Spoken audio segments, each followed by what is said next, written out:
Hello and welcome to the Home Assistant podcast. My name's Phil. Joining me as usual, I've got my good friend Rohan. How you doing?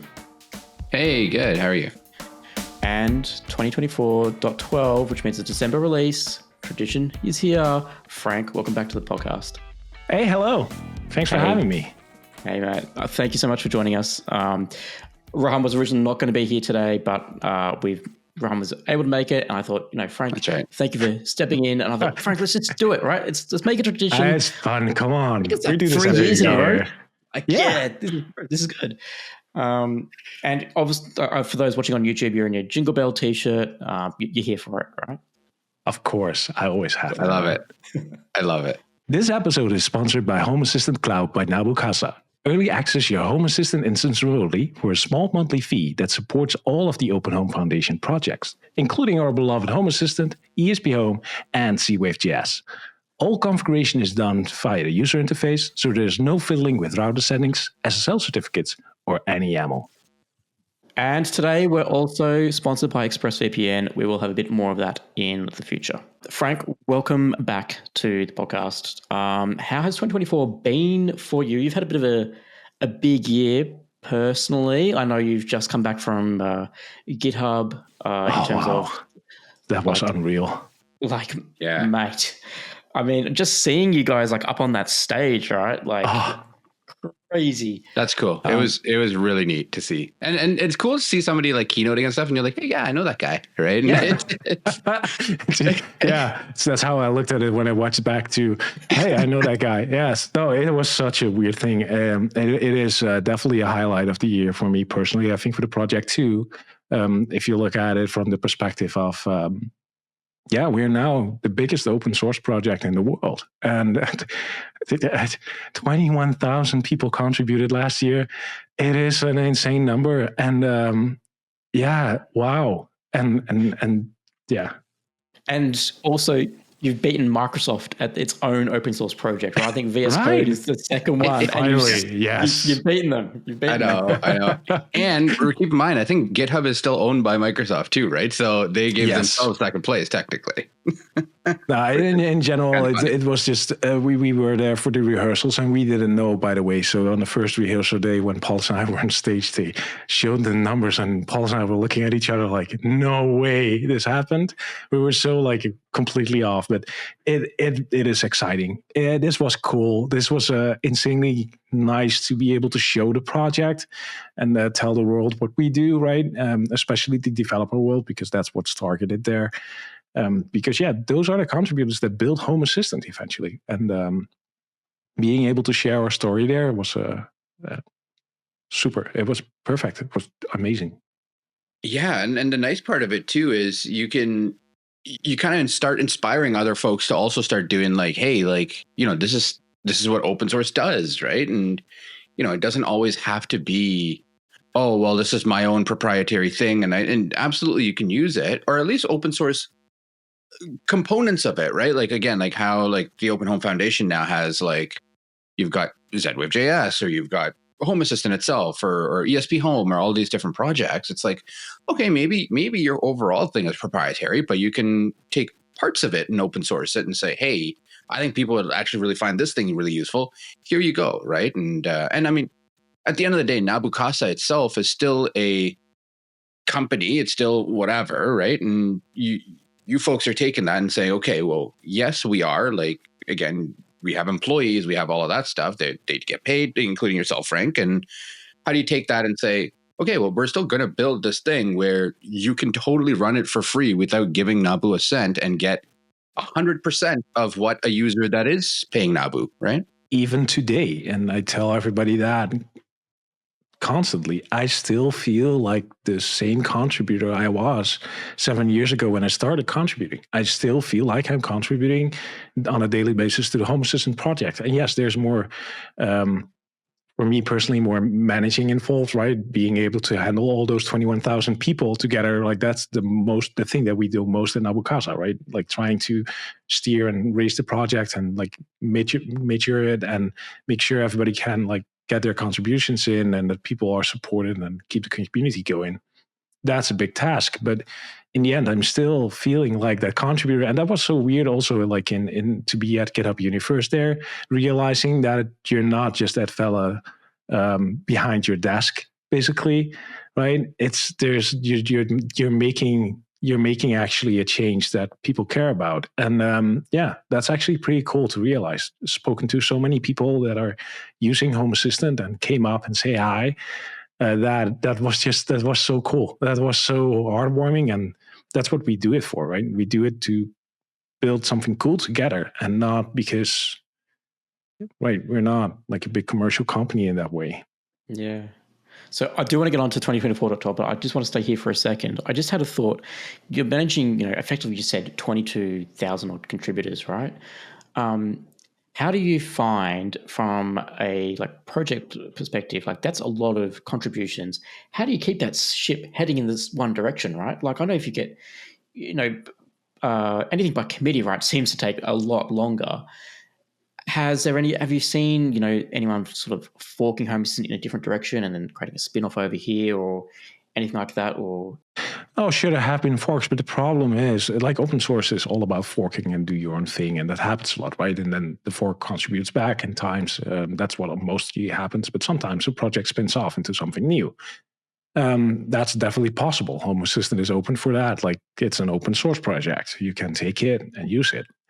However, this project is so big, it has the momentum, right? We have the community, we have the maintenance for it. There's a lot of moving parts here. If you want to copy Home Assistant and fork and spin it off into your own, building an operating system and the orchestration that the supervisor does, and then the whole Python layer on top of with the translations and the front end and the apps around it, that's not an easy task to build on your own. But it could be done in theory, right? It's all open, it's there. But I think the most important part is steering all of this is that we actually don't do that much regarding that. We have the community that is constantly steering us, putting us in the direction where the project needs to go. And if we do something that the community doesn't like, we will learn. And we also learned that early. And that happened a few times in the past. And that's fine. That's good. That keeps you in the direction the community wants you to go. You need to listen to them. And the same goes for contributors. They will contribute things that maybe not fully is the direction you want to go to, but might turn out to be something great. And in the end, you have to just go with the flow and see where it goes and build together. That's what we're doing. Yeah, I love that. That is just so cool. Yeah. All right. 2024. Yeah, 2024, man. I know. Yeah, right. Also, I was looking at the calendar. Is there going to be a 2025.1 on New Year's Day? Is that happening? We're not getting into the topic of this release. No, the next release. So 2025.1 is the January release of New Year. It will be changed a little bit because right now the beta is set for first Christmas Day. Well, I like to celebrate that with the family, if you don't mind. And the release would be January the 1st, which I also would love to celebrate with my family, if you don't mind. So no, we're changing that schedule a little bit. We're doing a longer beta, which means the beta will start on December 23rd already. On Monday, basically, instead of Wednesday. And the release will happen a few days later, which will be Friday the 3rd. So we have a longer beta day so that we all have time to enjoy our families as well. Nice. And that's a one-off, just to make sure. That's a one-off, yes. It's one-off. It's only for one time. January. And yeah. After that, normal schedule, first Wednesday of the month. Yeah. Yes. Great. All right. So 2024.12, wrapping up the year. Frenck, what is your highlight of this release? If you could think, what is the feature that summarizes 2024.12 for you? What would it be for you? Specifically this release or overall? Yeah, just this release, just the release. Oh, just the release. Now, I like the improvement on the scene editor. To be honest, it is because it's annoyance. I think the scenes in general in Home Assistant are a little bit underrated. I think they're really powerful, should be used more. But I think it's hard to understand why you would use them. But scenes, and if you don't know and you're listening and you don't know what scenes are able to capture a current state of something in your home, and then you can recall that later on. So you can put all the lights in your living room in a certain state, call it, for example, a romantic scene where you have like dimmed lights and it looks all pretty and the temperature is a little bit higher in the thermostat and the radio is playing music. And you can capture that moment basically using a scene. And then later in an automation, say, I want to have my living room back into a romantic scene, and then it will restore everything. That's what a scene is. And I think that's really powerful and makes reusable bits of setting up the scenery in your home. The mood, basically, right? You can capture the mood. I think scenes have been in Home Assistant forever. Forever, from day one. I have tried to use them. I've never found a way to use them the way I wanted to use them. Even to the point, I don't think this is a Home Assistant thing. Even like I know there's scene controllers out there, like you press a button and it just activates the scene, right? I don't know. I've always reverted to scripts, right? I need something more powerful than scenes. I'm the guy that needs the exclamation of, where scenes can be really powerful, right? I think for these things, it's for setting a mood, it's really powerful. And like, yes, you can do the same thing with an automation or a script, but then you have to do every single specific light in a specific setting, right? And then the thermostat, and then the television or radio or whatever else you have in that. And you're recreating basically the whole scene by hand, step by step at that point. But instead, you could also just like put everything in the way you want it, look at it and look around and you're like, yes, that's it. This is how I want it to be, and capture that moment. And then simply in an automation say, hey, make it like that scene that I captured, and it will do, which I think is powerful. It's maybe more of a programmer's mind, like making little functions and such, right? Like scenery and like recall that. But still, I do think it's reusable and really powerful and often overlooked, I would say. But yeah, it's in this release. And what's in this release is a really cool change towards the scene editor. Because our scene editor had a really big annoying thing, because it captures the current state of things, every time you would open a scene, it will actually activate it in order to allow you to edit it. So let's say this is actually a real example, I had a scene for upstairs, and that scene involved like the rooms of my kids.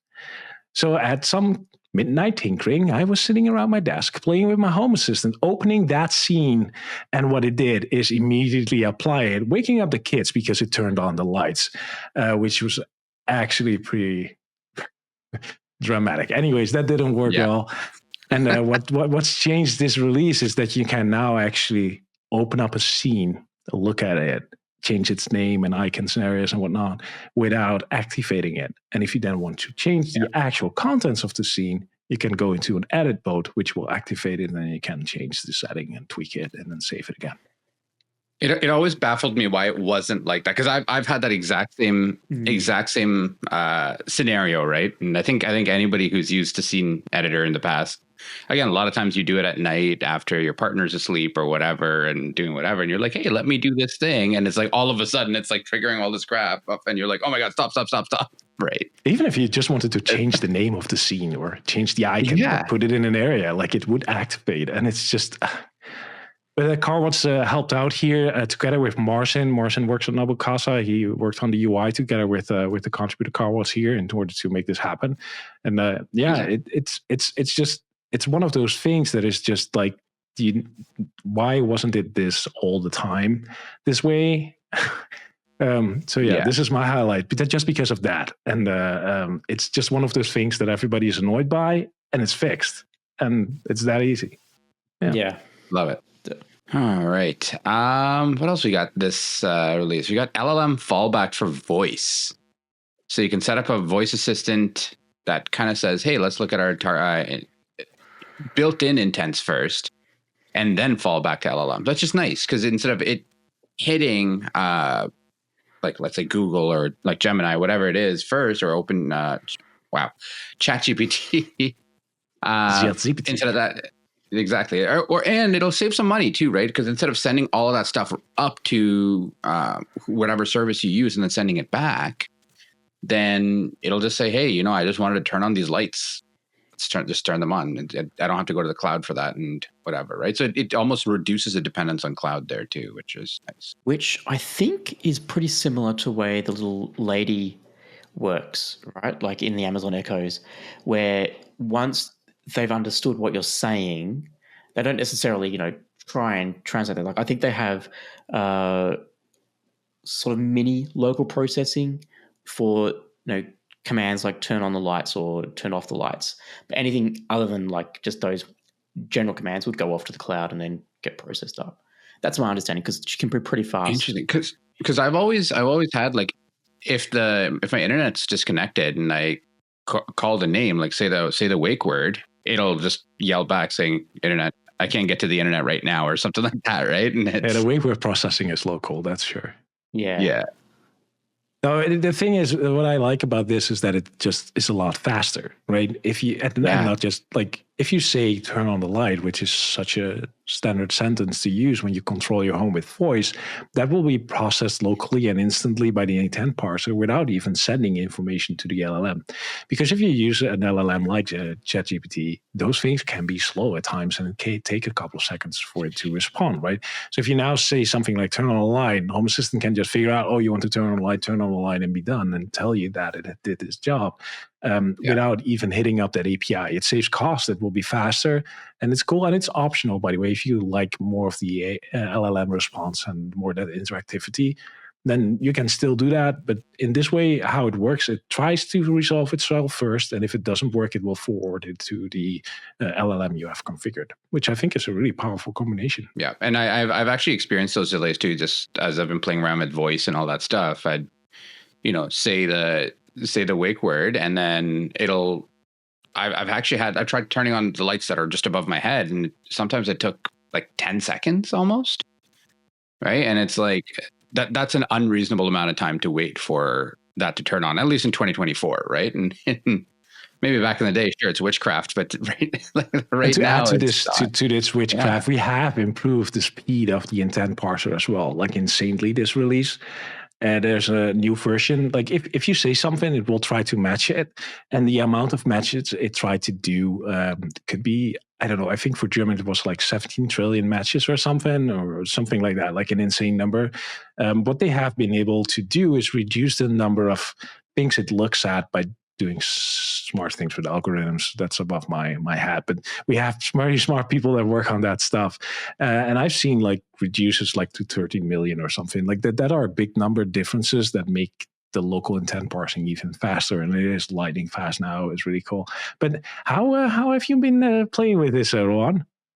I've just been playing around with some hardware, ESP home based, standard. Yeah. It's nice. Yeah. Okay, I got it. I'll just leave it at that. You got one, huh? I did. Yeah. Okay. You like it? So far, so good. So good. Good. Like I said, it's been, I've got one. Just been playing around with that. At home, we still primarily use the Amazon Echoes, which, by the way, day by day, it is just getting worse, and I'm starting to hear the complaints from the family on a daily basis. So I cannot wait to switch to literally not that. Yeah, we're being very fake here. If you're listening, it's not a secret, but we're working on voice hardware at Obicasa, and those guys here have an early sample. So good to hear. That's right. Have you played around with it, Phil? I've had a few little experiments here and there. I've been very impressed with how well it has handled my accent, so thank you for that. And I've also loving I've finally got Jarvis here, so I no longer, I feel like Iron Man. I really like it. So we cannot talk too much about it, like it's still like behind closed doors, but it will be here hopefully soonish. I keep asking Santa for it, so maybe I don't know. Maybe the elves have something up their sleeves. I don't know. We'll see. Hey, that'd be nice. Fingers crossed. Frenck, can you tell me what the language leader is about, please? Oh, yeah. So for all the local intents that we have, we have them in many, many languages, right? Not everybody speaks English. We speak Dutch at home, for example, and some people German. And I don't know, there are many languages in this world. And Home Assistant has to be able to understand all those languages. And recognize the intent of it. If you say like turn on the lights, that's English, but do the lampen aan would be the Dutch variant of it, and it needs to understand that if that text comes along. So what the language leaders do is they help us writing out all the intents for all the different commands you can give in the different languages. And the community can contribute to that as well, right? But each language has the leader that like keeps everything in check and makes sure all the changes are good and whatnot. So that's what the language leaders are doing. We have sent this little like secret device to our language leaders as well, and they've been playing with it. And what's nice to see is that now it becomes an actual device that you can use around your home. They start to learn more about like the things that are missing, could be added, could be improved. So what's happening now a lot is that everybody that has received one of those early devices are literally improving. Like they are on fire. Like they are really, it's like so busy there and tweaking and tuning everything and making everything ready for when the device actually lands. That's cool to see. So yeah, great effort happening there. And it's great that, you know, these are part of the 22,000 contributors, right? Like not just coders, right? Like just, No, actually they're not part of that because the 21,000 was just Home Assistant Core. Right? We have Really? even more. Wow. Oh, that's dodgy. I would have thought it was with the whole, no, it's more. No, yeah. That's even worse. Doesn't include ZWave.js. It doesn't include any of those other projects, to ESP Home and so on and so forth. Wow. Just Core. Wow. Well then, yeah, sorry. I feel as though you've been ripped off. Like, we would have been number one for years already if we counted like that. Yeah, no. Right? I thought they were done at the org level, not just the single repo level. That's right. No, it's just a repo. Yeah. Yeah. Okay. Well, but still, it was good, right? There you go. Now there is a change that you're bringing in, not to the all integrations, but just around how we document those integrations. We have revised the integration quality scale. And I must say, I don't know what the scale was before, but this seems a lot simpler. So the new scale, bronze, silver, gold, and platinum. I don't know how deep we want to go into this on the podcast, but I don't want to go too deep, but we have a new scale. It has been, in case you don't know, we had an integration quality scale, which tells you something about the quality of the integration. And it has been existing for 2019 or something. It was created from a coder background, basically, like the code quality of the integration is represents a bit. But nowadays we have way more things that matter, right? How do you set it up? Is it through the UI? Is it properly documented? Does the UI provide proper fields with proper explanations? Does the documentation list how you can use this integration and deploy it? How do you uninstall it? How do you use it in general? Is there an automation example? How do you... I have this device X. Can that be used? Is it documented and listed which device can be used? Like, there's so many factors into an automation on what it makes it great. And not just that, right? What if your internet connection goes down? How does it behave? How does it behave when it lost your password? Like maybe you change your password on some service, and how does the integration then behave? Or if something goes wrong, how would it behave at that point? So there are so many things that define the quality of an integration is how it handles all of that, and not just code, but behavior, user experience, the documentation, everything. So we tried to capture that, and we did with the community. We've been working on this for months with developers, people that contribute to documentation, anybody who wanted to chip in, user experience designers, like all kinds of people, and came up with as many rules as we could. And then we tried to organize them into groups, and we learned that was hard. So we figured out that we needed a description of what the integration quality scale is.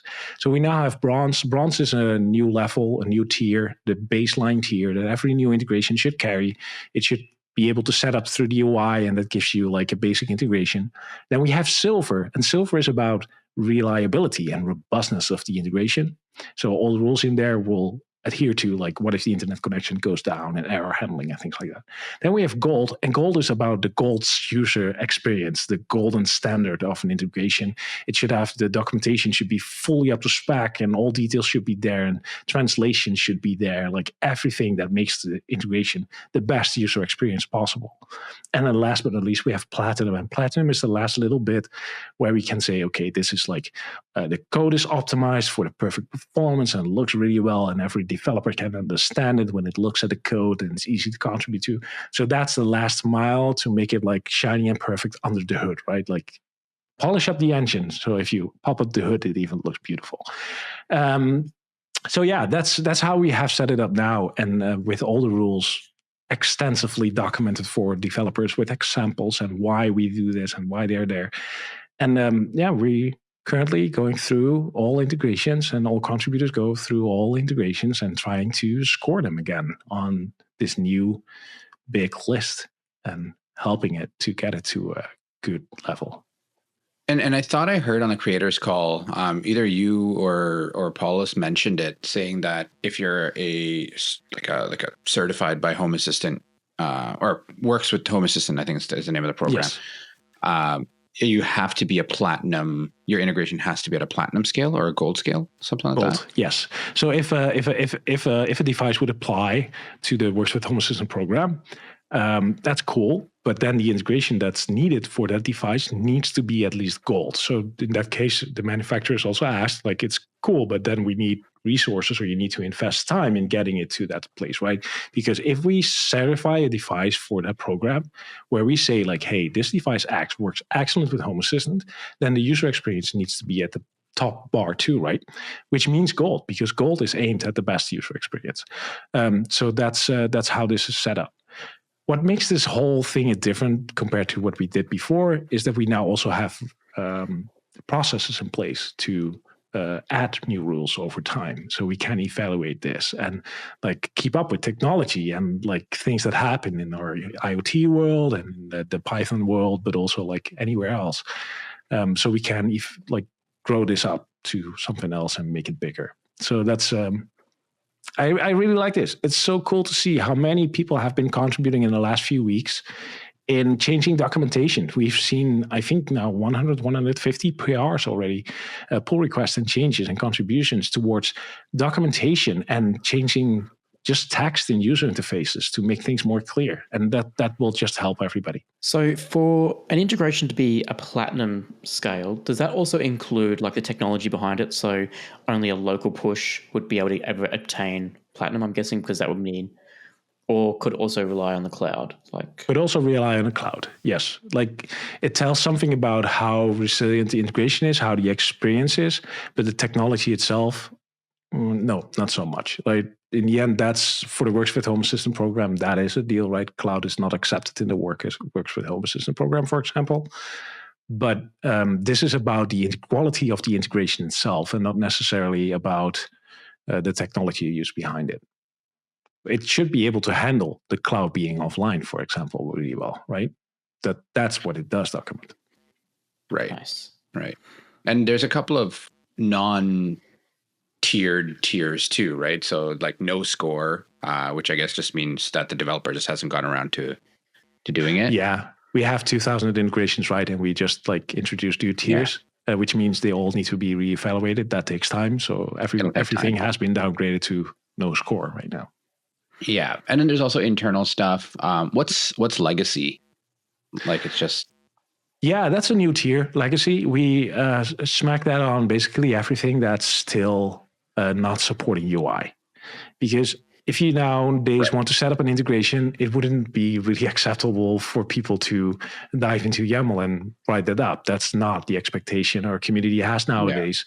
And if it's still in that state, we've been moving to the UI for 4 or 5 years now, something like that. 5 years already, by the way. If it's still not moved to the UI, then it's probably not actively maintained or much used. So we've putting on the legacy stamp here. It gives you an indication like this is not behaving like modern day integrations would do. And we hope that somebody will pick it up. Get it to bronze. Okay, there you go. All right, that's cool. And there's a last one called custom, which I'm assuming is just custom integrations, like stuff you'd find on hacks and etc. Yeah, we can upgrade those, right? Yep. Other than that, Python 3.13, just a version bump there. There you go. And I think, Frenck, you were mentioning this is the fastest Home Assistant's adopted a Python release. Is that true? Yep. Normally it would take us half a year or something to do, and it has been released in October. Landed now, so that's quite quick. And Mark Miller was driving this, by the way. It's a contributor who was driving this, and it's just done. For a user, don't worry about anything. Just hit upgrade as always, and you will get it. Does Home Assistant have like active channels with the Python community, like being the biggest open source project powered by Python? Is there sort of like some collaboration going on to say, hey, how can we, optimize things to make Home Assistant run better? Or I'm guessing Nabucasa will contribute back into that project as well, right? So, yeah, we have Beat Draco, who has been known for optimizing things a lot, right? He's contributing back to the Python project. So a lot of changes in Python 3.13 are also like speed improvements in there have been contributed, for example, by Beat Draco. And the guy actually working on this, Mark, for the Python 3.30 bump, he's also an active member of the MyPy. It's also a part of the Python Foundation, I believe, the Python PyQA part of the foundation. But he's all actively working on MyPy, for example, and Pylint. We have connections all around, but it's mostly because they use it as Home Assistant as well, right? So it's kind of nice to see. Yeah, that is cool. Nice, open source community working together. Exactly. Yeah, and B Draco's contributions are also just wild. It's every time it's like 80% improvement on database speed, and it's like this guy keeps on going. It's amazing. It's a machine right there. And shout out. And we've done this before, and we've mentioned it to the community before. Like huge shout out to B Draco. But again, even Mark, as you mentioned, too, for just getting the project up to 3.13, and but again, for everybody else, for what 98% of users, it doesn't matter, because I think that's what 2% use So if you're running the old virtual environment Python installation, you have to upgrade Python yourself. But Home Assistant will still work today, and it will just tell you that you need to upgrade to a newer Python, and that's fine. There's a 2-month application there for those users, which is 2% of the user base. And everybody else, just upgrade your container, or if you're using Home Assistant operating system, just hit the update button and it will just happen for you. No sweat. All right. New integrations. I always love to see what fancy things are happening. Acacia, coffee scales are now supported in Home Assistant. I don't drink coffee. Frenck, you clearly do with your Shelly mug there. Do you weigh your coffee? Does it get to, that level of how? I have like a full blown espresso machine. I just hit the button. One of those Siemens things, and I hit the button and it does it for me. But the Acacia is a coffee scale, by the way, an expensive one. That's over $200 or something for a scale, which now works with Home Assistant. Well, you'd want it to at that price, surely. Locally.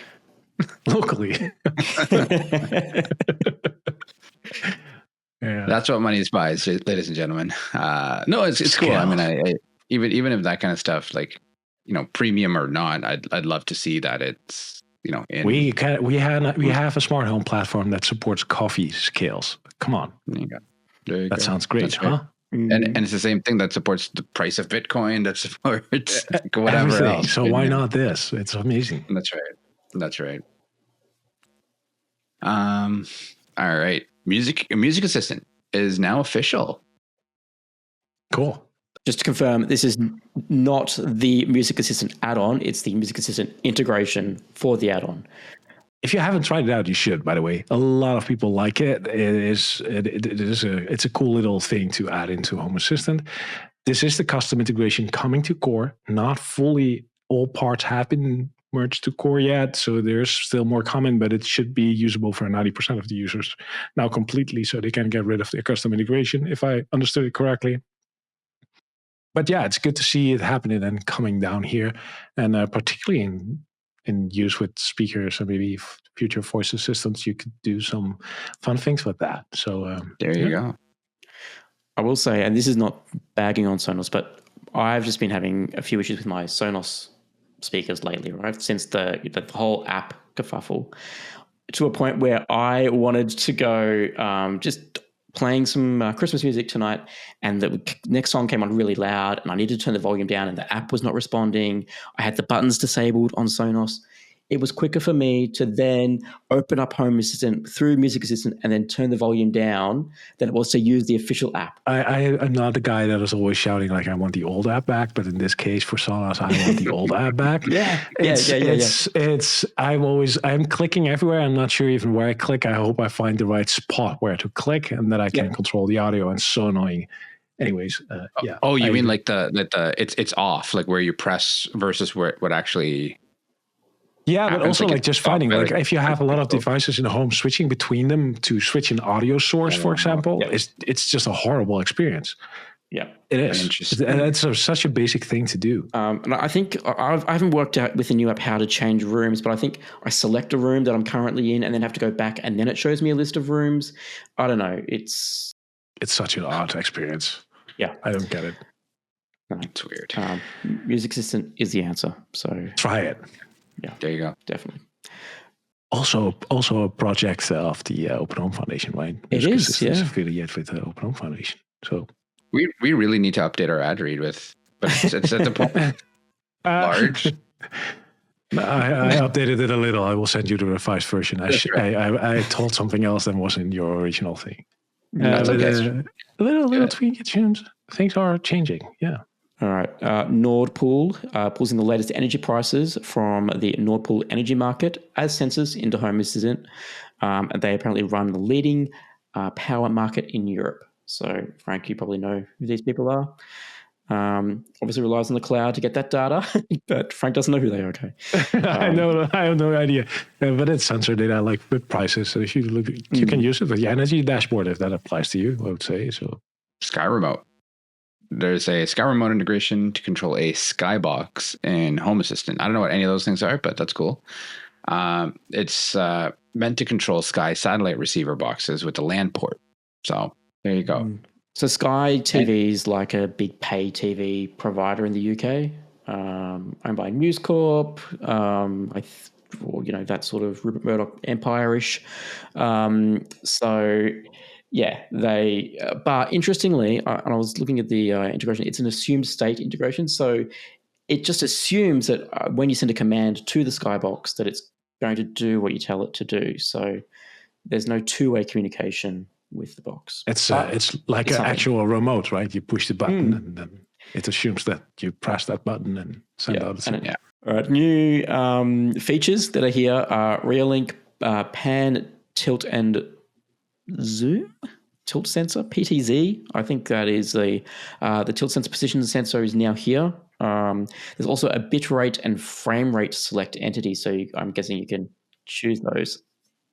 This is getting into the edge cases of stuff, right? But still, it's cool. It's there. And I think the use case was, if I read it up, you could throw down the bit rate if you're not detecting motion because you don't want that it will reduce data usage or something. Like if you do not see motion, like 1 frame a second will be enough. But if it sees motion, then it becomes more fluent or something. You can do that with an automation. Kind of makes sense. It's kind of weird, like, I don't know. I wouldn't do that myself. But if you feel like that is a good thing to do, you can now. I like that that the option's open. Yeah, exactly. Habitica. Binary sensors now available. I know we've mentioned this one before, but it's always Habitica, something like that. Binary sensors are now available. You can now support actions, or it now supports actions for scoring habits and rewards. And there's also calendars for to-do and daily reminders. So for those, if you don't remember, this is around like basically gamification of to-do and chores and stuff like that. So it's kind of neat. Do you do chores list and such? I do not. We just do chores. We just do chores. We don't write them down. We just do them. to write them down. That's more efficient. That's true. I agree. There's no gamification. Right? It's pure raw. I hate folding clothes, but I have to fold clothes, so here I am folding clothes. or whatever it is, right? If there's any smart device for that, like ironing and like folding the clothes and even like stack it back into the closet, I would be open for such a device, by the way. There's the kind of clothes, but they have those like steam closets, right? Yeah. Where it's like it'll, but I'm not too paying expensive, like too big, and still a lot of work. If I looked at it, you still have to hang it up, put the buttons on, or whatever. We need little guys in the night that come in and do it magically for you, like elves and such, and then you wake up and it's done. Yeah, that's right, exactly. Unfortunately, I'm the elf, so it's. Wow. All right. Unify Protect is on here and now supports fingerprints and NFC events, which is really cool. If you have one of those readers, then you can trigger things on it and do, I don't know, welcome home kind of announcements, like was in Back to the Future, I think. The movie had that clip where they carried in back in home and it would announce it. So that's a cool little thing. You can now recreate Back to the Future with the Unify Protect integration. Yep. Yeah, I wonder if it can tell you like which fingerprint was scanned. Like, yes, it was Phil's fingerprint. Now Phil's home. Let's set the house up to this person's. Welcome home, Phil. Do you want to hear some music? Yeah. Exactly in that voice too. Yeah. And it's crank over your speakers.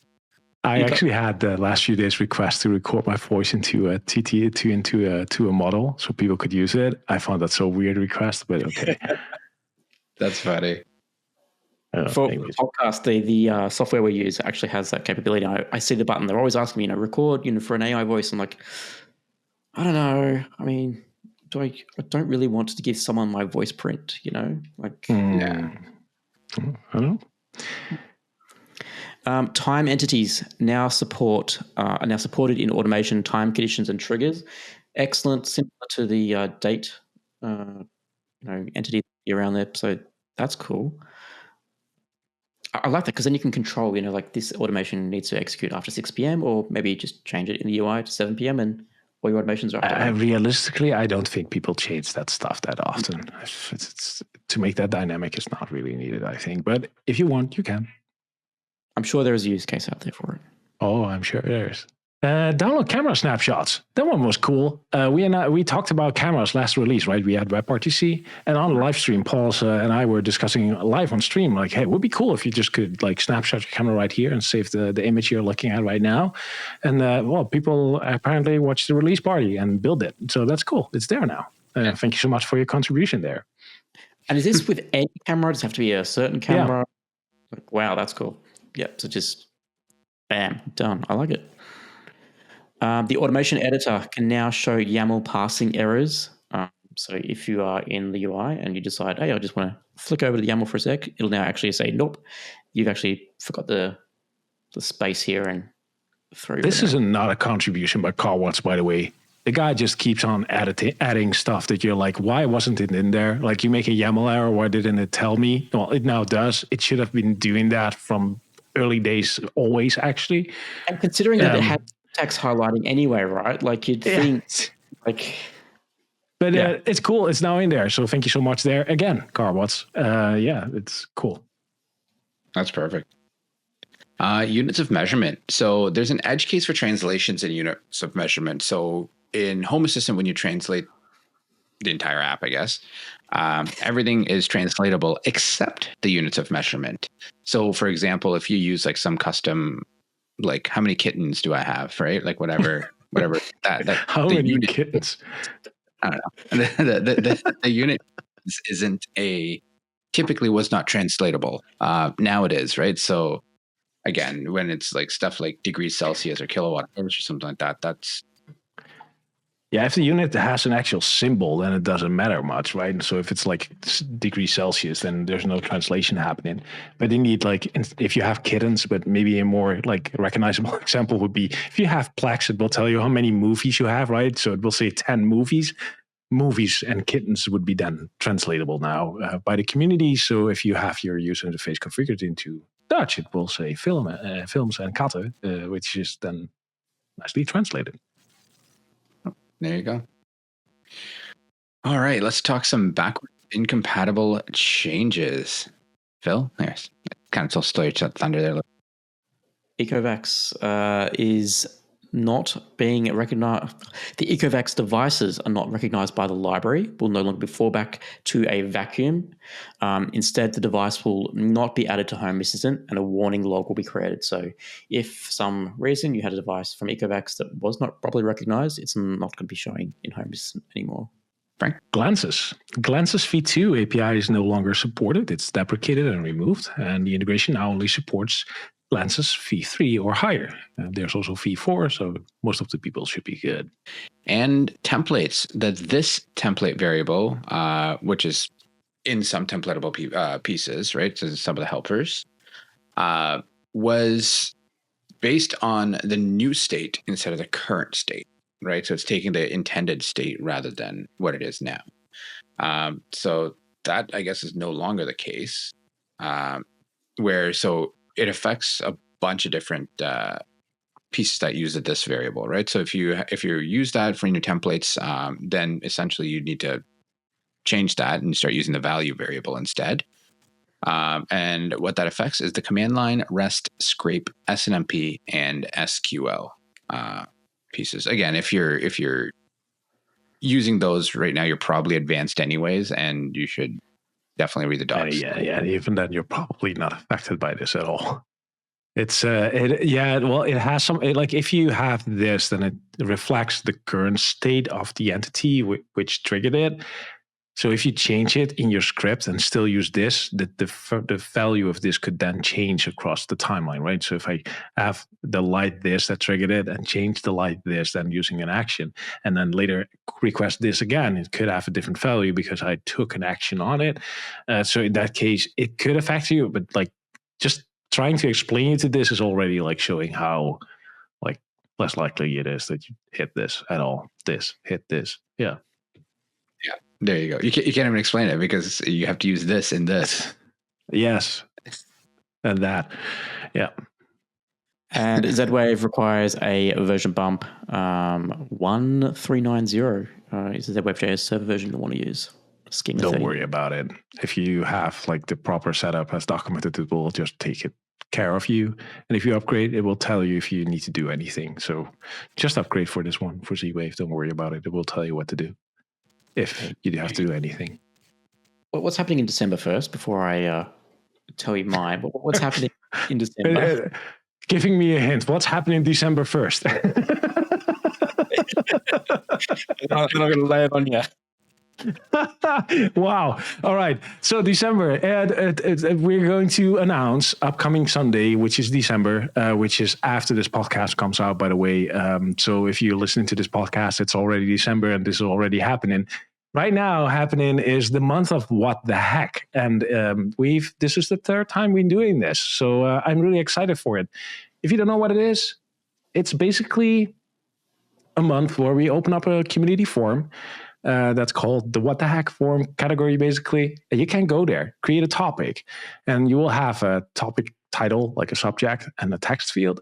And you can write up to us anything that like either annoys you, thinks you're missing in Home Assistant. You're like, oh, I don't like the color blue.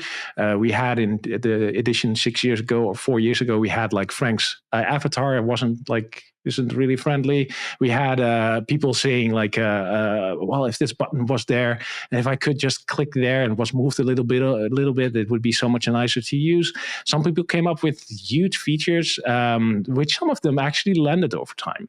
So it's a month where we lower the barrier of reporting issues, annoyances, feature requests, ideas, anything you ever missed in Home Assistant in a way that it's just the lowest barrier possible. Give us like a single line of what you're annoyed by, or write a freaking book about a new feature you want to do and let us know that way. But we want to open up the floodgates for anyone and make it accessible for anyone to let their voice hear. Go into the forum, vote for the things you like, discuss, help expanding ideas. And we use that to maybe find low-hanging fruits, or contributors could use it to find low-hanging fruits they could maybe fix soon, right? Like some things are just textual changes or color changes or moving buttons around or fixing little annoyances, which is nice to get out of the way. But also, if we are working on the roadmap for next year or the years after, then it's very helpful to know what the community wants. So this is a way to get a snapshot in this month, right now, in what everybody wants. And like your voice here, go into it, help. Like, do you have anything, Phil, that you're like, I'm going in there and then put something on the list? I was going to put it, I was just going to go straight to you and be like, just get it done, Frenck. Like, maybe it's not Home Assistant specific, but every couple of months, we're talking about these Z-Wave.js version bumps. And there's so many versions, like Z-Wave.js UI has to be at this one, Z-Wave.js Server has to be at this version. Can we just not standardize them to one version? Like upgrade to that would be cool, 2024.12. Like just upgrade to that. That might be good. The question is, should it even like ask and just do? Right. That's another thing. But we could, definitely, that's a good thing, right? This is something you could definitely put up in the forums and see if more people are up with that. Yeah. That's exactly what we're looking for. And I'd love the back button in my Home Assistant Android app to actually go back sometimes. I don't know. I think it might be, I don't know if it's a fill problem or if it's an Android bug. So the cool things that come out of the month of What the Heck, to give you a little bit of a feeling, for example, have been in the past calendars. If you don't know, in the past we had, if you did an action, a service call as it was called back in the day, then if you want to use templates in those, you had to have a specific field, data template. That's also like no longer the case. It doesn't exist anymore for 5 years. That came out of 4 years. That came out of What the Heck. Drag and drop dashboards, labels, and organization and automations. Those two landed this year. This was a big topic in What the Heck from 2 years ago. So we keep eye on whatever is in there and use that to guide us into the upcoming 2 years. And we do this once or 2 years, by the way. If we do this too faster and then every year, then we would see more and more of the same stuff, and that would be too short. But a 2-year span seems to be okay-ish, and it's now 2 years ago since we did last edition. And yeah, because I thought the last time we did What the Heck, it was just before Oktoberfest. Hacktoberfest, sorry. So yeah, it must be. Wasn't this Hacktober? Yeah, so that must be 2 years. Yeah, it has been 2 years. 2022.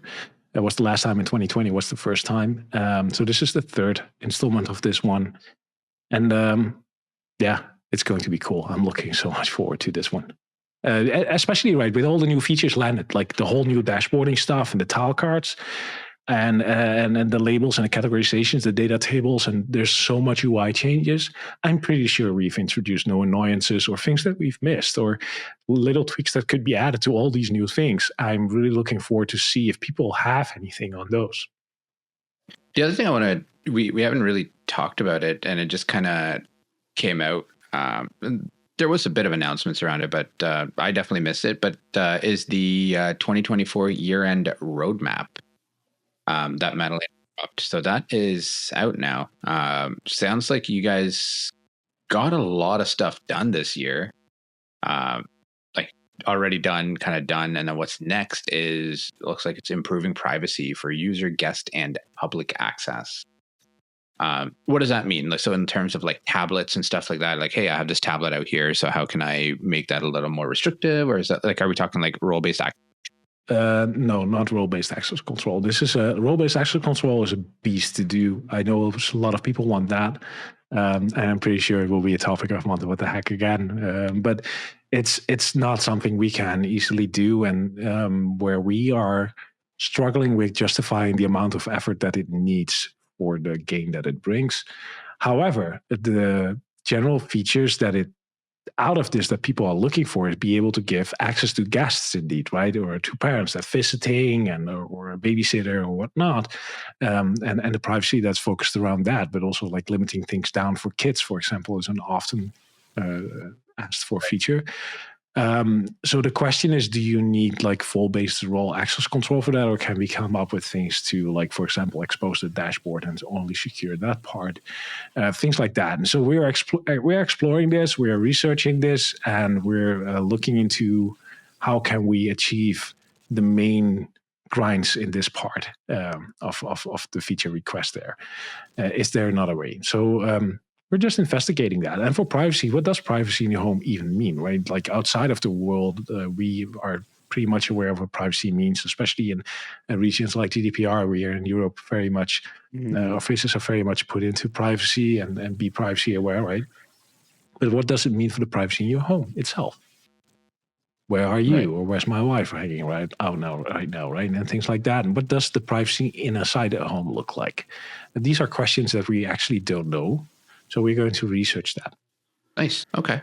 I mean, that's all I had on that from a questions perspective. Because I saw that I didn't realize, I'm sure you announced it somewhere, but I've just been so slammed with work and whatever. So I haven't really been looking. And then all of a sudden I saw there's actually many topics. It's going to be a great year. I'm looking forward to a lot of things. I'm not going to go ahead too much, but like this year has been a lot of focus on dashboards, which turned out to be great. We have drag and drop dashboards. They're perfect, right?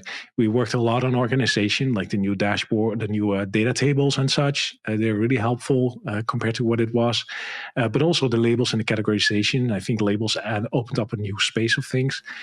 And we dipped our toes in the world of LLM this year. Like that's also this year, right? Like being able to talk to a ChatGPT and whatnot. And voice kept on going in general throughout the year. So we are now 2 years into the voice, by the way. It started in December or January 2 years ago. So we're now 2 years on road making voice happen.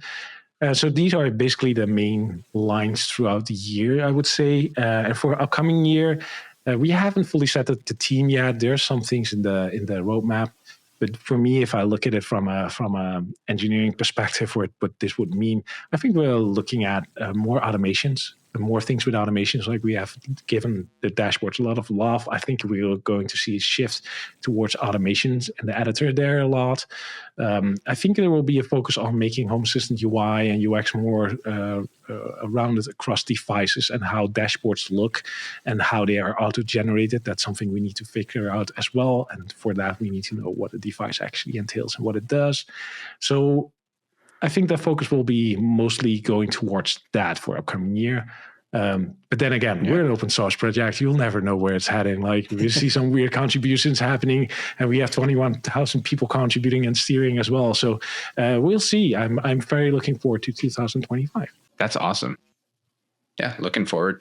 We've seen what's happening too, and honestly, the dashboard stuff so far, I'm loving.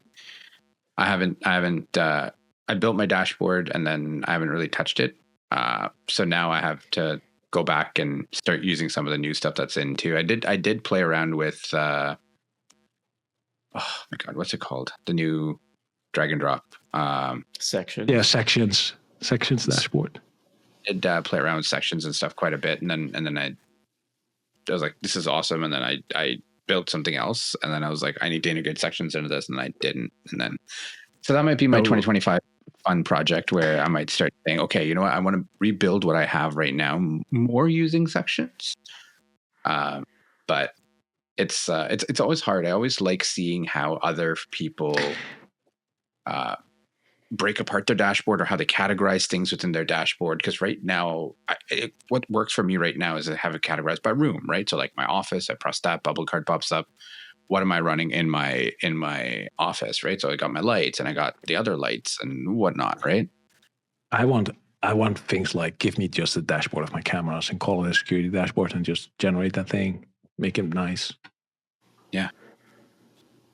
Things like that. But in the end, like if I look at sections, what I think is like we are all three, we are technologists, right? We are all in tech. Yeah, we're more of like in a programming world and the tech world than anything usual. I'm not sure how it's with you guys, but for me, building UX and UI is like the most horrible tasks I can think of. I'm very bad at it. So sections is actually the first thing that makes it possible for me to build some kind of a UI that looks a little bit okay-ish, where I do not spend hours on. I can just drag and drop stuff into place. So even for me, it's now usable, I would say. So I think the more decisions that can be taken away from me, the better. Like as long as you give me a framework to keep it looking nice, I will stay within the guidelines and it will look nice. But, yeah, exactly. Yeah. And Madalena is really good at that, to be honest. Like she did an amazing job this year with that, together with Paul, who's built all this out. They have been a great team building this out. It looks fabulous. It is amazing. All right. Well, Frenck, Thank you so much for joining us today. Ryan, we're going to stop with Frenck here for a minute. We actually had a lot more to talk about with Frenck, and we're actually going to do a little bit of a part 2 episode. So stick around. So we're going to release that as a little mini episode next Wednesday. If you're a member of our Patreons, we'll get it out to you pretty much same time as this episode going out, so you won't have to wait for that long. In terms of the rest of the year, I think we've got one more episode to come, which is Missy from Nabucasa. That's coming out on the 18th. It's also available in your feed in the next couple of days if you're on our Patreon list as well. Big shout out to everyone that is supporting us on Patreon this year. It's something we haven't really tried to advertise too much, but it is helping us with the podcast a lot. So thank you so much. We really appreciate it. It has been a fantastic year. I'm looking forward to a bigger year, 2025. It's just 2025 with you, Rohan. I think we're going to get off to a big start too. Yeah, hopefully. I mean, again, we have some cool stuff planned. We'll keep everyone posted through socials, and hopefully we'll be better with that too. And you can see what we're doing and so on.